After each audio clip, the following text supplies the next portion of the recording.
Hello guys, আমরা কিন্তু ওই যে লাঞ্চে চলে যাচ্ছি আর আমরা ভিডিও বানাই থাকি, পানি ভিডিও বানাই থাকি।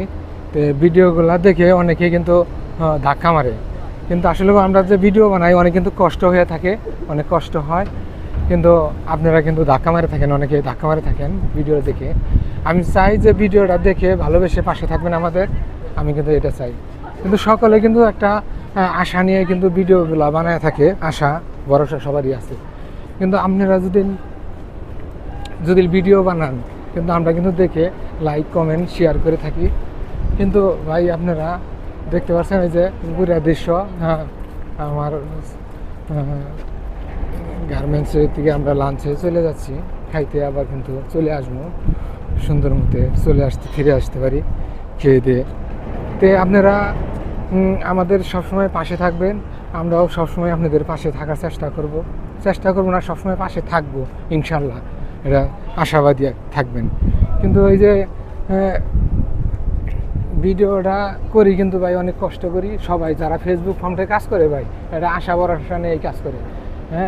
ফেসবুক ফর্মে যারা কাজ করে তারা কিন্তু আশা ভরসা নিয়ে এই কাজ করে, কিন্তু আমার ভিডিওর কোয়ালিটি কিন্তু ভালো হয় না, আমি নিজেই স্বীকার করি।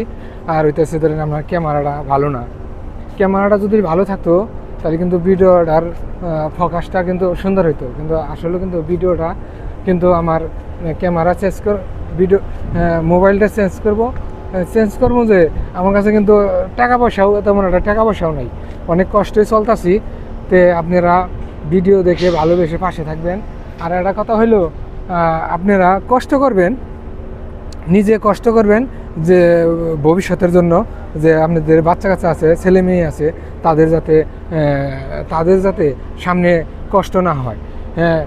লেখাপড়ার দিক দিয়া, চাকরি বাকরির দিক দিয়া, এখন কিন্তু লেখাপড়া না করলে, ছেলে মেয়ে যদি লেখাপড়া না করে কিন্তু এরা কিন্তু ভবিষ্যতে কোনো জায়গায় চাকরি পাবে না, চাকরি পাওয়ার সম্ভাবনা নাই। কিন্তু এখানকে গার্মেন্টসে চাকরি করে নিলে হলেও নিম্নত একটা এসএসসি পাস লাগে, এসএসসি পাসের সার্টিফিকেট লাগে, তাহলে তার মধ্যেও চাকরি হয় না।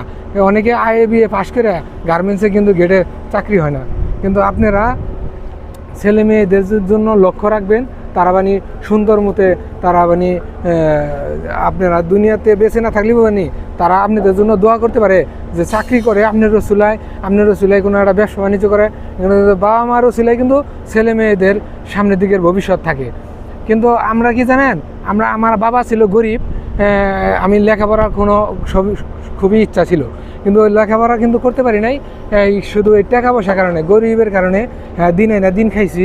কিন্তু এখনকার বর্তমানে ধরেন আমার বাপে কিন্তু গার্মেন্টস আইনা দিছে চাকরিতে, কিন্তু এই চাকরি নিয়ে কিন্তু আপাতত ধরেন কোনো রকম ডাইল ভাত খায় বেচার আছি।